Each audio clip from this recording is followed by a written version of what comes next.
The smell is unreal because the balls. No offense to the homeless people, but like, you know, when you get on the subway and there's like a homeless person sleeping and like everyone has to get out of that car? Yeah. That's what my husband's balls smell like. Oh my God, I hope he's not mad. Nah. If this is love, I do not want it.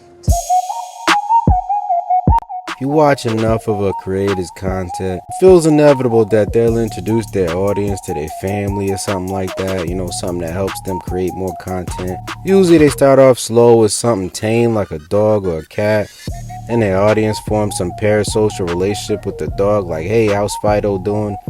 Or we just felt like it was in Fido's best interest to rehome him. Was he hurt? Oh, we sent him back to the zoo. Or a creator you watch starts talking about how they adopted a kid from some war-torn country. A rescue!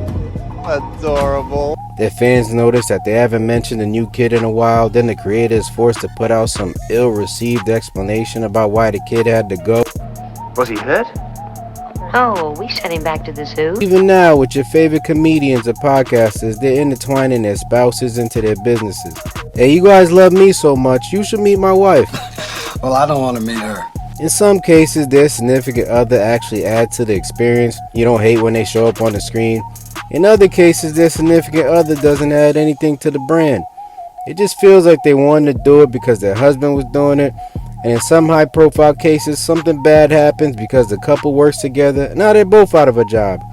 As a comedian or podcaster, is it beneficial for your spouse to be in the same workspace as you? Yeah, I'm actively trying to have an orgy because this couple is so good looking, and you haven't seen Nav yet, but wait till you see him. His body goes crazy. His face card always slays, never declines. And it's kind of weird because I'm talking about your husband. Akaash Singh and Andrew Schultz met in 2008 at a comedy show. The two will form a bond that will find them in the same spaces for the foreseeable future. I think I got introduced to them in MTV's Guy Code back in 2015, and in 2017 they created the Flagrant 2 podcast. Over the years, Flagrant has become one of the top comedy podcasts, big enough to even have politicians and future presidents drop by. Things were running smoothly for most of the time. Even a backlash from Platform and possibly one of the worst people in modern history could not slow this pod down. But you know who could? Day of the year for me is Oh, I know this. Go. Tax Day. No. It's Akaash's birthday. It's reported that Jaslene and Akaash met in 2015. Her sister dragged her to a comedy show. The two met and hit it off. There's some ups and downs, but they got married in 2021.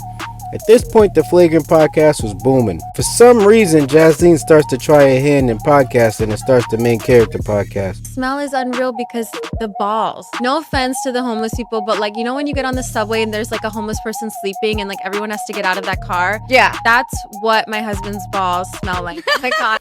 I wonder what was her end goal by saying all that. Hey, this guy pays all the bills. Let me embarrass him on the internet real quick. Fans of her husband's Flagrant podcast were quick to notice how wildly she spoke about him. Some interpret it as if she doesn't like him at all. Some people think that Jaslene is only in it for the money.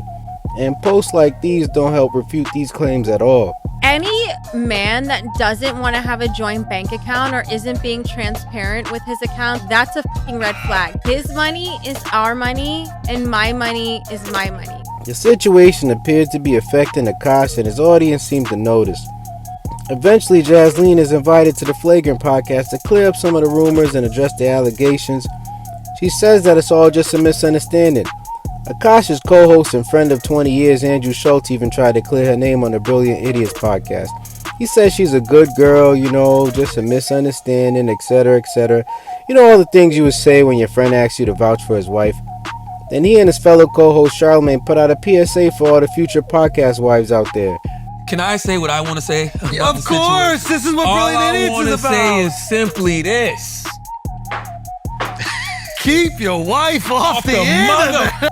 I don't know if it was this clip or if Akaash seemed rattled by constantly being the butt of all the jokes, but he left the Flagrant podcast, you know, the hugely successful podcast that he was at since the beginning. Now that's unfortunate, but you know who didn't seem torn up about it?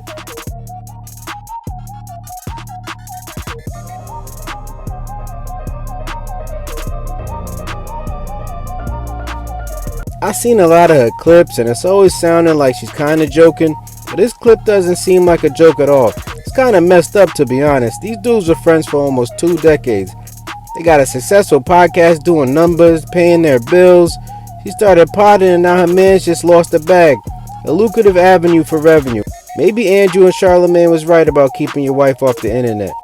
You know you married. You've been married for a long time. And you love each other when you get dressed together in the gym like, we gonna be matching today, honey. Just like high school, we going to the amusement park at the prom. Let's go. This is so positive it makes me sick. Kevin Fredericks, aka KevOnStage, is a stand-up comedian and media mogul who has built a massive social media following. Kev has a show on BET and multiple shows on Tubi. If you're online, you've seen at very least one hilarious KevOnStage post. You almost can't avoid Kev because it feels like he's on every platform. I first got introduced to KevOnStage on All Def Digital from shows like Great Taste and skits like CuzFeed. Hey man, you defend Martin Luther Burger King, first of all. You had a dream of a Whopper. I had a dream of lettuce and cheese. Special extra pickles and plain broiled from sea to shining sea. Now he's a New York Times best-selling author along with his wife, Melissa Fredericks. Kev and Melissa have been married since 2004. Kev didn't just start off as a content creator. He was a regular 9-to-5 guy. But at some point he decided to pivot to stand-up comedy and had to sell the dream to his wife. So we're going to go from that to every Thursday you're going to perform at this comedy show and come back with pictures that you were on stage. What am I supposed to do with it? Stage time, baby. What I'm supposed to do with it? The mortgage is still due. We have 2 children. She goes on to say that this is your new dream. Let's build a plan that allow you to come up off that job responsibly so you can follow your dreams. Over the years, they've really become a dynamic duo. Melissa adds to the KevOnStage brand. One thing about Melissa is that she has a great ability to see the bigger picture, and she's one of very few partners that seem to be a net positive whenever she shows up on screen. If there was any piece of advice I could give to someone married to a dreamer and you are the more like stability partner, is finding the balance and being able to speak your fear and your concern that doesn't sound like an attack to them and maintain the support. And sometimes what that looks like is like, I say this now that I wish I could have said then. I bet on Kevin. I said this not that long ago. We were out of town in Vegas. I said I have 2 rules. One, of course, is always bet on black. And the second one is always bet on KevOnStage.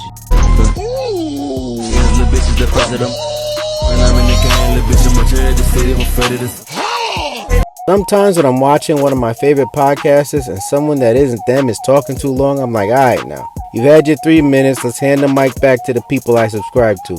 Melissa never really comes across that way to me. She's begun to garner even more of her own fans, and I can see why people love her. But sometimes Kev's love for her does land him in a bit of hot water. I beat that meat.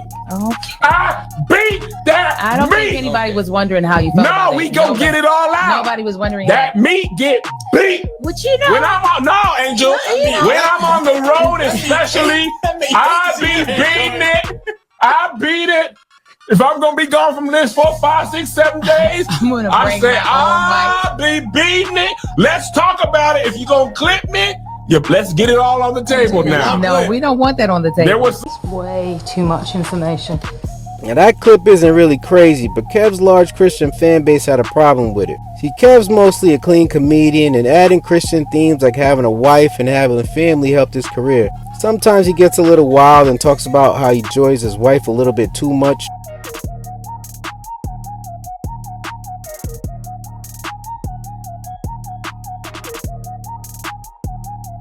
Yeah, that brother's starving. Alright, Kev, we've all been in a drought before, my G. I knew Kev got into some controversy last week, but it took me a while to pinpoint it. When Kev misses his wife, he polishes his helmet from time to time. Standard procedure, nothing to see here, people. I just think the internet is not used to a man being madly in love with his wife. Like, I hate, honestly, seeing women as people.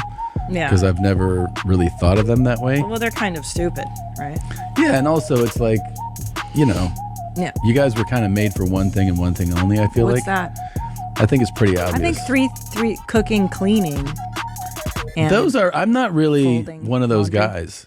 that's like you gotta clean I don't. I know it's that. nice that you do, but like it's really just be a jizz receptacle. Now you have Tom Segura and his wife Christina P. Two comedians, both of them have Netflix specials, so obviously things have been going really well for them. Christina and Tom have been married for 18 years. They reportedly met when both of them were doing open mics around LA. They've been doing their popular podcast Your Mom's House since 2010. But for the last few months, Christina and Tom have been recording separate episodes. He'll be solo with one guest on one episode, and she'll be with another guest on another episode.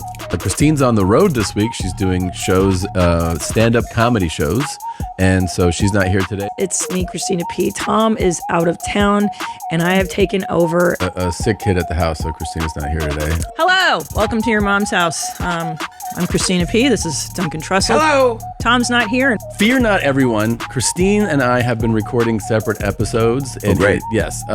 She's been back on the road. Yeah, I love She's that. also Mom of the Year. She's volunteering at the school.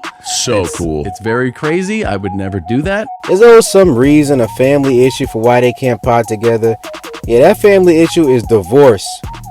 Christina and Tom seem to be splitting up custody of the podcast, which sounds like an idea that I really won't work in the long run. People outside of the loop are wondering how I got this far. Some of Tom's friends may have provided some past insight into what could have possibly happened to their marriage. Yeah. And so I was talking to Rogan the other night, and he's like, "How's everything going?" You know, Rogan sometimes can get that inside vibe from you. Yeah. I go, "Something's going on with Tommy." He goes, "Wait, what's going on?" I said, "I don't know, man.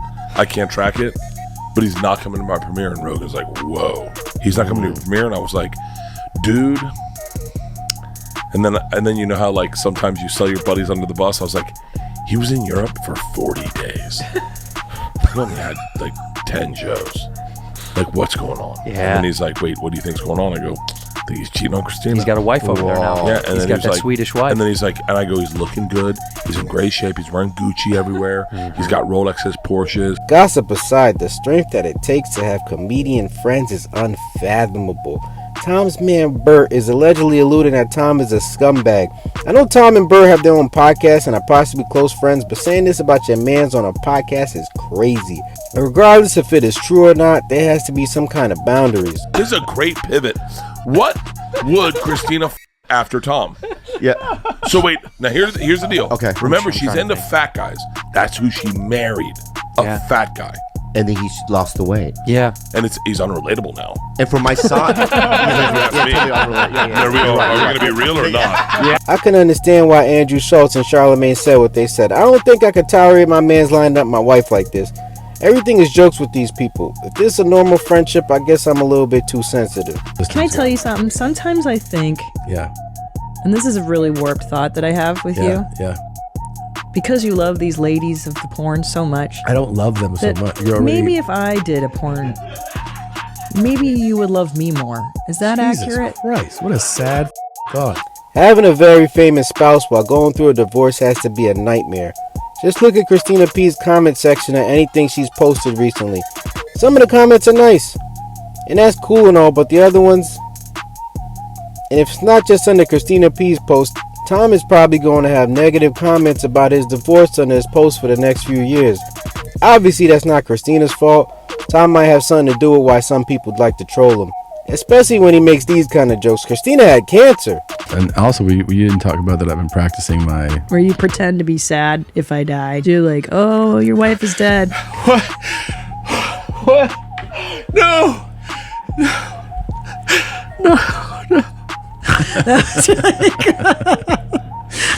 Just love her so much. You know, it's time to go on. Yeah. I don't know. Time to go on. You sure, right? Okay. Gotta rock and roll. That doesn't sound good at all in hindsight, but they seem to have a jokey relationship. But we all know there's some truth to all these jokes. We're never getting a divorce, just so you know. Like, you're in it. At least until our kids are grown. Not f***ing happening, Segura. We're in it for life. You hear me?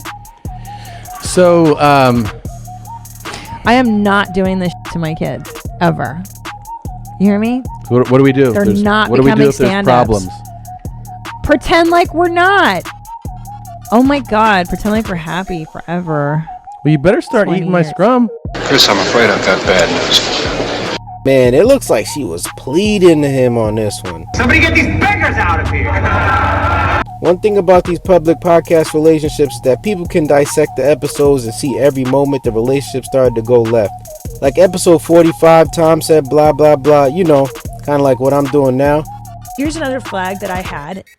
He's like, I really like you. And I was like, yeah. He's like, I just want to tear your eyes out and stab you over and over in your chest. What did you say? I said I could put your head through that dresser. I like you so much, you know? On the one hand, it's kind of a compliment. On the other hand, you go, this guy might be severely mentally ill. Unfortunately, these celebrity breakups bring a lot more scrutiny than a private breakup would bring. When a celebrity breaks up with a virtually unknown spouse, people are typically on the celeb side. When your spouse is also famous, it could be a toss-up. When they work in the same space, it could affect both of their careers. I hope for the privacy of their family and kids that Tom and Christina's next relationships are a little bit more low-key. So tell me, would you want your partner to be famous? Besides the obvious monetary benefits, is it worth it? Please let me know in the comments. Please like, share, and subscribe so I can be motivated to be better. Thanks for watching.